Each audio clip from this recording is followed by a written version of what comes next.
lead at Kent State. So this is the 12th time in 15 games that the Bulls have trailed at the half. They have yet to win a game where they have trailed at halftime. But, as we mentioned, a lot of the normal trends haven't really held up here tonight, so maybe that'll just be another one. Maybe things will change. And there's an early turnover by Buffalo and a steal for Ian Elmer as he drives in on Janivius Smith. That's going to be goaltending. I'm sure that's not what Coach Alcoba wanted to do. A.J. Bolden, nice of him to show the hops, but that's the fourth goaltending in the last 2 games on the Bulls. To start the half, you want to start off strong, and the young fella ended up turning the ball over, giving up a basket on the other side. Yeah, so a couple of mistakes there by Bolden, and he'll have a seat on the bench, and Fulcher will quickly come in. Sean Fulcher with a backhanded pass to Cy Chapman. Janivius Smith way outside. Isaiah Adams has yet to score in this game. How about the reverse announcer jinx as Isaiah's on the board? Maybe that'll get him going. He struggled from 3, but now, see one go in, you forget everything else once one goes in the basket. Yeah, just his 6th 3 in the last 5 games.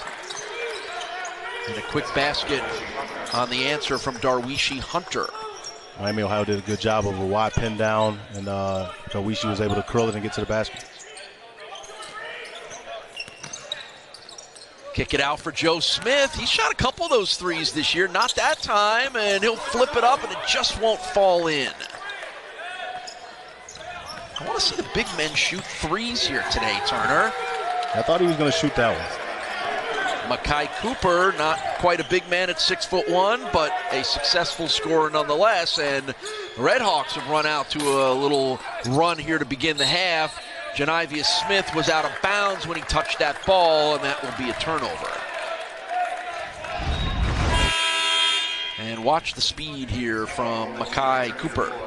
Does a good job. Bulls don't quite pick him up in transition. He able to get to the basket. Coach Steele says he feels like Makai Cooper has a high ceiling, and they've only tapped a little bit into what he can do in his freshman year.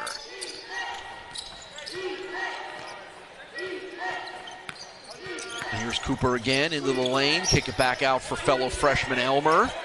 And now to the veteran Darwishi Hunter. Freshman Potter has his pocket pick, and here he comes. Flying in is Sky Sy for the right-handed dunk. Great hands on defense. Risky play, too, having 3 fouls, but he's a veteran, so he knows what he's doing. First basket of the second half, only 6 in the game for the Bulls' leading scorer. Boltman backing in on Sable, trying to create space. Fall-away jumper, good. That was a tough shot. First 2 of the night for the grad student transfer from Division II McKendree University, Bryce Boltman.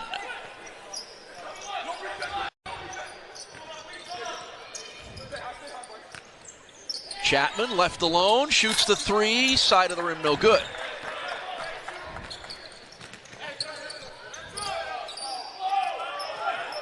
And Ian Elmer will back it out and hand it off to the point guard Cooper. Screen from the big man Potter, roll it back to him, shoot the 16-footer, good. And their spacing is so good. They fill those 4 spots, and they really make you decide what you want to do defensively. Do you want to help, or do you want to just give them those wide open shots like that? So are you starting to see more examples as this game has gone on of that spacing that we talked about? Yes, the spacing, that's what the Princeton offense, but they also mix in some ball screens as well, too. 13 in the game now for Sean Fulcher. Once again, him getting in the paint. That's a good sign for Buffalo. Redhawks have hit 6 of their last 7 baskets. And that one, are they going to call goal? They're going to call goaltending again. I don't know about that one. My first glance was I thought it was a good shot block by Cy Chapman, but what do I know? They should review this one. I thought he got it on the way up. Yeah, I thought that. Oh, absolutely. That looked clean. They should review it. All right. My eyes aren't as good as they used to be, but I'm glad you're telling me that they're still pretty good. I think you're good. I think we got the same call on that one. All right. So that's 2 goaltendings in this half now on the Bulls. And the miss from Isaiah Adams. And a steal by Cy Chapman. side, trying to create some space. Now gets doubled as Marambo comes over, and that will be a foul. And I believe they're going to get it on Marambo, but here comes Cy Chapman into your living room.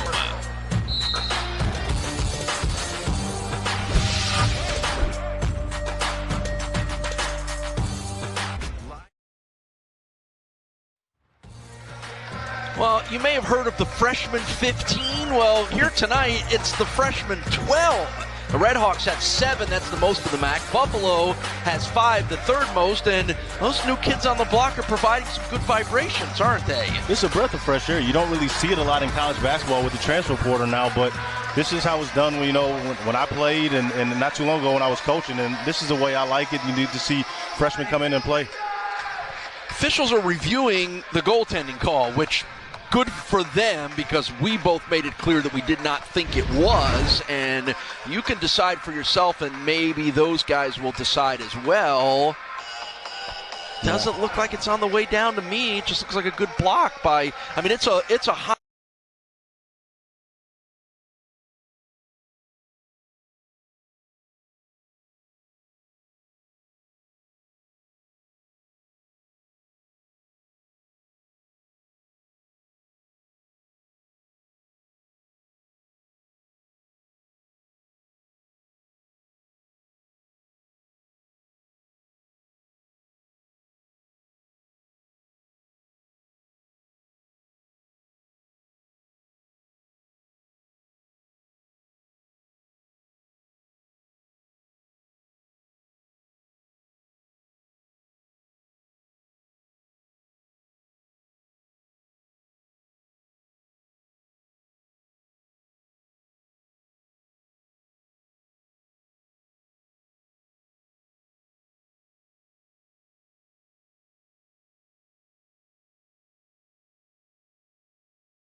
Arcing layup attempt anyway. Right, I mean, that just shows athleticism, but that was a clean block, I thought. So they're huddling. Chris Beaver, Mark Riggs, and Nate Harris are discussing now. And I think it's going to stay. Yeah, so they looked at both goaltendings and decided they were both goaltending. So I don't think there's any question about the A.J. Bolden one, but that one.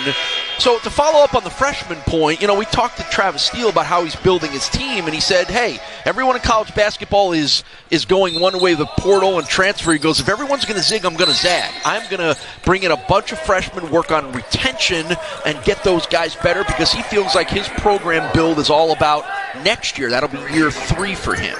He's an experienced coach, so he knows what he wants, and he knows what he can coach, and I think he's a guy who likes to bring guys that he can mold, and that's why they have all these freshmen. They have a talented freshman class, and he's going to build with these guys. Now, the big part is he's got to retain these guys to watch these guys get older. There's going to be a foul on the hand check there on Sean Fulcher. And I think George Halkovich, to some degree, is in the same boat with guys like Sable and Bolden. He wants to build around those young guys as well, too. Yeah, he said that in a very similar way. He wants to have guys that he can mold, and that's what they did at Villanova by young guys, and that's what he wants to do here at Buffalo as well. And to follow up the point, I laughed when Coach Steele told us, about how things have changed in college athletics now. He said, none of us really know what we're doing when it comes to trying to build teams. Yeah, he said it's no blueprint, which I agree. You know, it's no blueprint. It's whatever, honestly, the way it works now is whatever you feel comfortable with as a coach. But, you know, I did feel like in getting ready for this game, I was impressed that they were able to bring a Darwishi Hunter in, who spent 2 years at Northern Illinois, has played at a few other places, veteran presence, to kind of supplement all those freshmen. And there's one of those freshmen on cue, Makai Cooper, hitting the three. And it's the largest lead of the game right now for the Red Hawks on a 9-2 run. Miami has not missed a shot this half. They're 7-7 from the field. Buffalo's trying to, mix the defenses up, do things to kind of get them off balance a little bit. They're in the zone right now. They got to keep it out of that high post area, which was wide open right now. Into the big man. That's too easy for Anderson Marambo. Well, Chapman's in a tough spot. He's got 3 fouls. He can't be aggressive. And Miami, Ohio took advantage of it. There are your second half numbers. Again, perfect in the half from the field. Bolden in the corner as Buffalo's offense has gone stagnant. There's another turnover. 9th of the game for the Bulls. And this 11-2 run has a chance to be extended. 12-point Red Hawk lead. Marambo on Chapman. Sai I don't know what Sai's supposed to do there, particularly with 3 fouls. Yeah, it's just kind of, you really don't know what to do. You don't want him to pick up a foul. But. And a timeout call by George Halkovich III. It's a 13-2 Red Hawks run that has built their biggest lead of the night.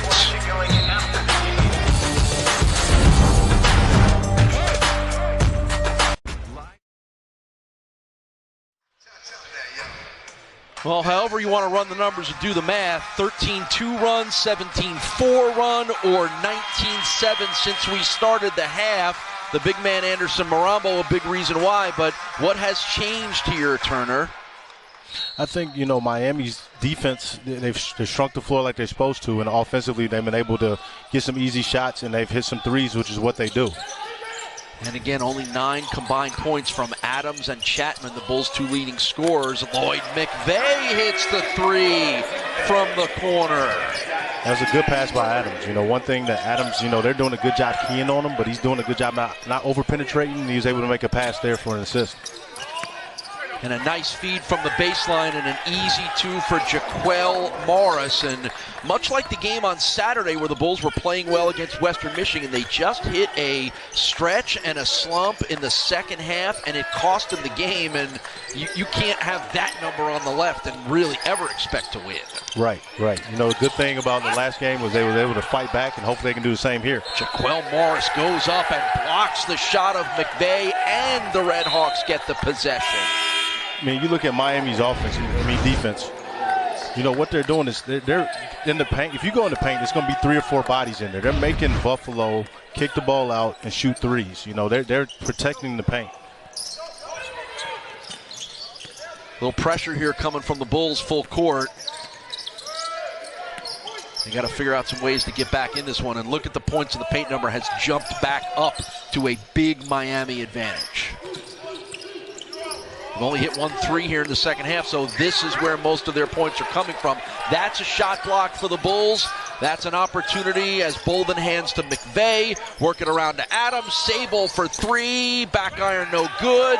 Bolden hustles for the rebound. That's what Bolden does. Flies around, makes plays. And McVeigh will reset. Gets caught in the lane, slips and travels. Had Isaiah Adams cutting through the lane. I don't know whether Sean saw him or not. And again, just the numbers are kind of backing up how this has come off the rails a bit here. It was a 2-point game at the half, and it has been all Miami in our first 7 minutes and 22 seconds.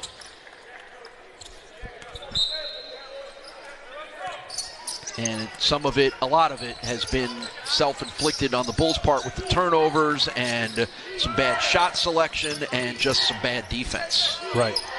Look at Marambo faking the behind-the-back pass, running over and through McVeigh for 2. it's like roadkill right now when the big old semi gets going down the highway. He's just hard to stop. You got to try to get in front of him. And I know McVay tried to take a charge, but he wasn't squared up. Quick step on the baseline. Sable feeds McVay. Back iron no good. Foul on this end. It will stay with Buffalo. I mean, Miami's just flying around. Marambo in the paint. I mean, just taking his time. McVay had the right intentions. It just wasn't the right way of doing it. Yeah, and again, that's, about 100. I mean, officially, by official weights, that's a 100-pound mismatch right there. Yeah, 100 plus maybe. That's what I said. The official numbers, which we know are usually embellished in whichever direction they want them to embellish in. Right. Look at the move to the rim and the scoop shot by Sean Fulcher. Good move by Fulcher. The way the Bulls get back in this game is by getting stops consecutively. I think, once again, Miami has not missed a shot this half.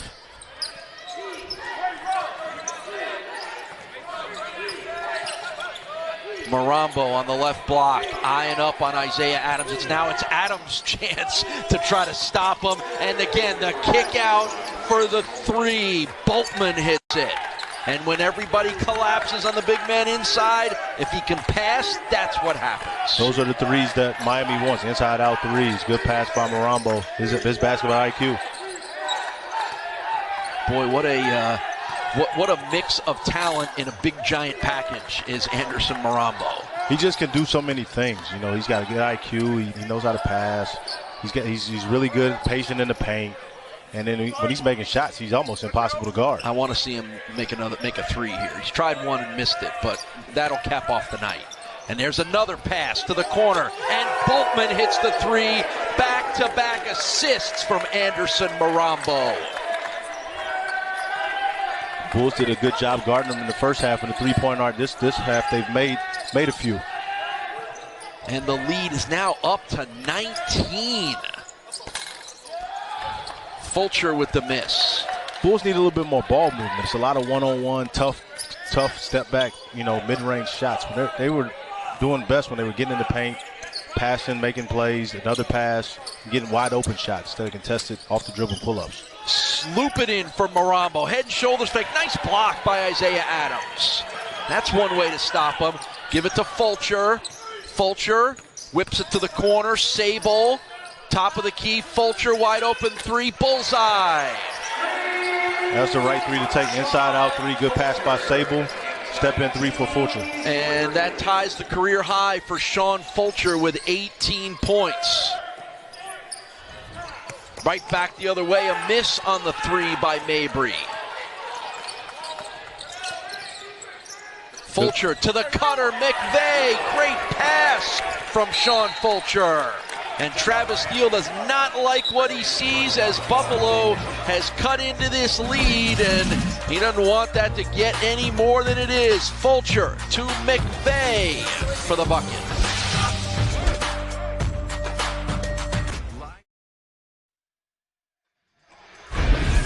Well, after hitting just one of 8 three-pointers in the first half, you knew the Mac's #1 three-point shooting team would find its range. They're 3 of 4 in the second half. Well, they're doing it the right way. It was an inside-out three right there, Marambo, passing out for a three, and then he did it, I think, a play before that as well, too. So that's what they do best, is shoot threes. But what Buffalo needs to do is make them take the ones that are passed around and not inside out. Yeah, you can see that 75% shooting, 13 of 16 in the second half for the Redhawks. Now, a little 5-0 run has gotten Buffalo a little life. To keep in mind that the Redhawks had a 14-point lead about 6 minutes into the second half against Toledo Friday and lost the lead and lost the game. And I think Travis Steele talked to us a little bit about that's the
problem sometimes with a young team. They don't know how to handle success, and I've seen a little bit of sloppy play that the Bulls have forced, and full court pressure may be part of that strategy too. Yeah, I'm sure Coach Alkovich in their huddle was saying the same thing. One stop at a time.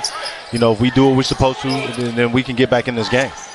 Boltman had it tipped, but it winds up in the hands of Morris for the dunk. Chapman, usually in those situations, he's contesting that. But, he's got 3 fouls, and I thought Coach Steele did a good job drawing it up and attacking him to try to pick up that 4th. Yeah, and I think the foul trouble has really impacted the contributions that the Bulls would normally get from Cy Chapman. Sean Fulcher's picked up the slack, a lot more aggressive offensively. That one wouldn't go. Yeah, Miami's having a tough time keeping him out of the paint. Morris, high post, handoff. Mabry, fall away from the lane, good. Ryan Mabry, the sophomore from Belmar, New Jersey, 7 points in the game. Well, I know he shoots a lot of threes, but, man, he's a good player, man. He can score on pretty much all levels. He's got a lot of confidence, and he takes and makes tough shots. On the All-MAC freshman team a year ago was Ryan Mabry. Isaiah Adams with a drive to the hoop, just the second basket of the game for the Bulls' second leading scorer. Maybe that'll get him going a little bit.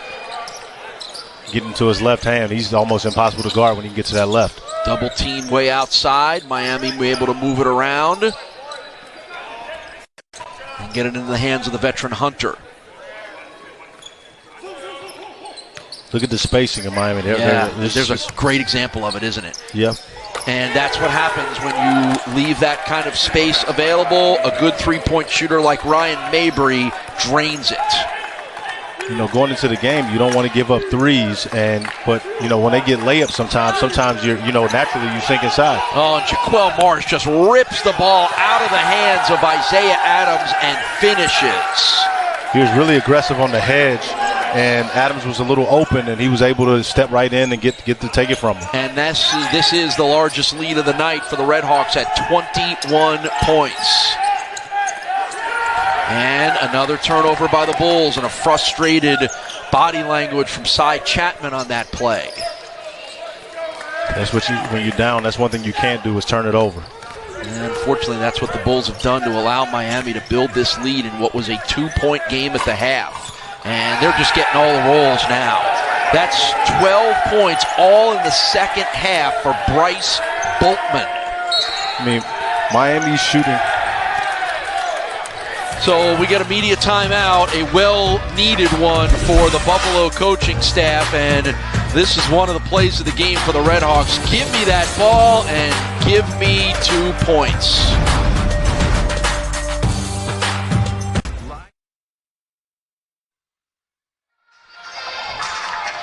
Well, just when it looked like the Bulls might have a little bit of life, they cut the lead down to 13. What has Miami done? Ripped it right back up to 23. The Bulls have turned it over a little bit, and that's because of Miami's pressure, and Miami's doing a good job converting on them, and then, they're running their offense. One thing about guarding this offense is when you're trying to come back, you get a little over-aggressive, which allows them to get open opportunities. Yeah, and again, this is, I'm sure what Travis Steele will, if this winds up being a sizable win tonight, he'll be happy because it's a learning moment for a young team. After a couple days after they blow a double-digit lead in the second half, they come back and build one and then don't let it get away. We've still got some time to figure that out, but right now, and that's not even a good sign as Isaiah Adams grabs at his ankle as he goes down there. He battled some ankle injuries earlier this year. Good play out of the timeout by allowing him to get to his left hand. Looks like he might have rolled that ankle. That left ankle, yep. Hopefully it's a tweak and he's able to shake back and be able to keep playing. He's going to stay in, so that's a good sign. Get it into Sable.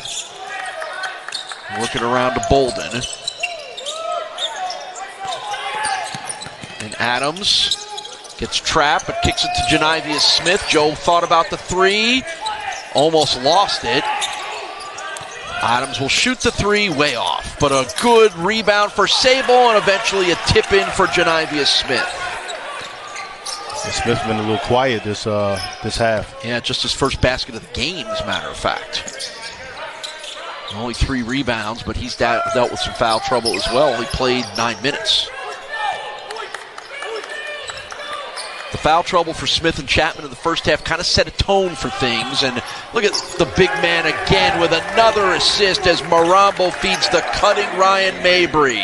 The spacing, once again, I know we talked about it a lot, but that's a big part of their offense. 19 points, 2 rebounds, 3 assists for Anderson Marambo. And when you have a big that is skilled, that can make passes, it makes their offense a whole lot better as well. That's Bryson Wilson, the freshman in the game for the Bulls. He misses the 3. We're still going to see a lot more MAC teams, and there's still a lot more great players to see, but you're going to have to work really hard to convince me there isn't a more fun player to watch in the MAC than Anderson Marambo. Kind of bummed the Bulls aren't going to play him again this year, although I'm sure they aren't that disappointed about it. Right. He just, he doesn't look like he can do the things that he does, and then when he gets in the game, he shocks you with how he moves. And here he is, top of the key. He's not afraid to shoot that. And maybe he should have shot that. Foul is going to go on Isaiah Adams, his second. But, again, just a unique player. You don't see a lot of guys at any level of basketball with his skill and his size. You certainly don't see him in the MAC.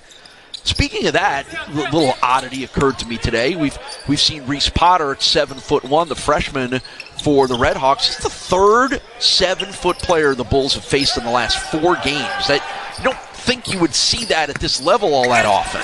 Matter of fact, Zach Manel, the sports information director in charge of basketball, says he thinks the Bulls have faced 6 different 7-footers this season. Wow. You don't see that a lot, but once again, these guys are getting bigger and more athletic now and every day. Tip in by Janavius Smith for his second basket. 21 points for Anderson Marambo after that last basket for him. And there's a great cut to a wide open player and a bucket for Ian Elmer. He's now the 4th different Red Hawk in double figures as Miami continues to add to its lead.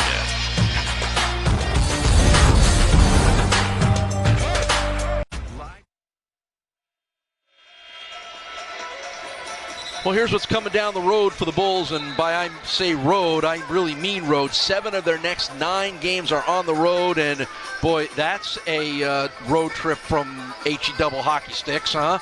At Akron, at Toledo over the next 2 games. Probably did. Who did the Bulls get mad at the MAC office for that? No clue. And one of those 7 games coming up on the road is still to be determined. That's the MAC Sunbelt Challenge game on February 10th, where the Bulls will go on the road to take on a Sunbelt team. We haven't figured out, or they haven't told us yet, who that's going to be. And there's another turnover for the Bulls. That is 13 in the game, and I believe that's 8 in the second half.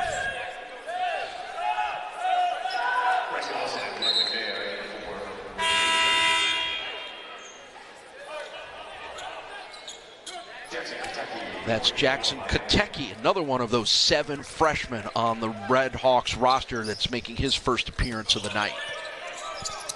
The lead is at 25 points, the largest of the game. The Red Hawks have scored 46 second half points. They've only missed 3 shots this half. I buried the lead on that one a little bit. Yes, that's how you do that. An amazing performance in the second half.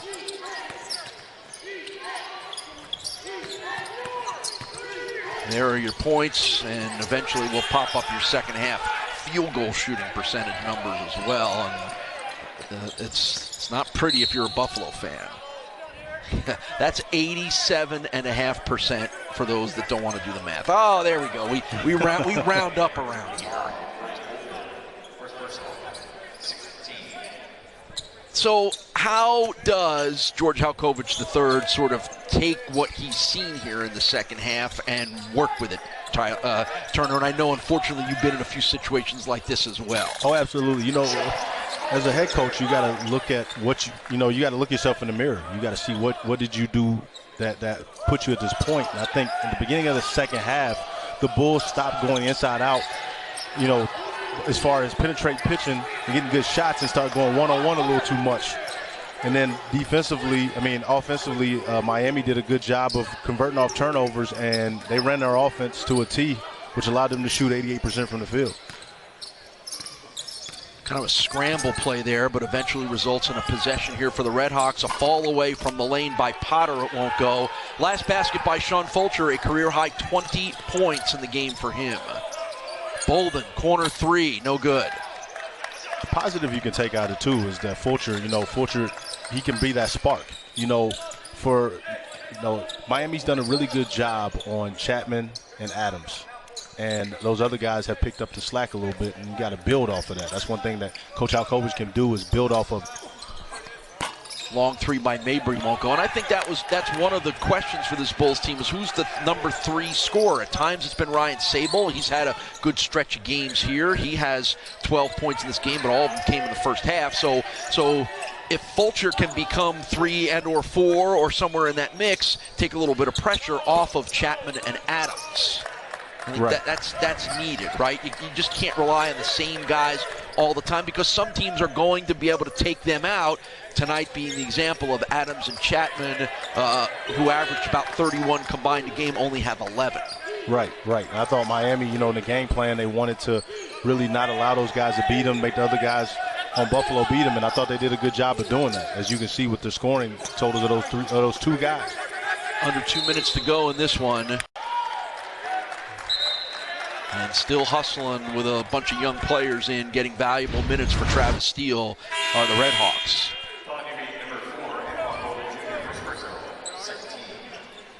Miami, Ohio looks like one of those older MAC teams when I played, where they had a young group that were up and down. And then by the time they were juniors and seniors, they were the best team in the league. And that's one thing that's, at this day and age, is very unusual in college basketball, especially with keeping this group together. Yeah, I mean, like you said, retention becomes the key here. If in fact all of these players have a chance or decide to play out their career here, this is a MAC championship level potential team in another 2 years. But in the world that we live in now, that's just not as likely as it was back in your day. Right. I mean, I agree with you. They have size, they have skill. The guys play, one thing Coach Steele said about his team is that they love the gym. Those guys love to work. Great pass from Lloyd McVeigh to Zakir Williamson. Good minutes tonight for Lloyd McVeigh. 7 points, 1 steal, 1 assist. I mean, I think McVeigh and Williamson have given them positive minutes. I mean, they've showed that they can come in the game and help the team, as best they can, and they're becoming reliable guys. This is what Coach Halkovich can build on, is showing these guys, look, man, you played, and you played against a good team, and you can get better. And when we're going to need you as the season progresses. Under a minute to go, another bucket for Bryce Boltman. 14 points all in the second half for Boltman.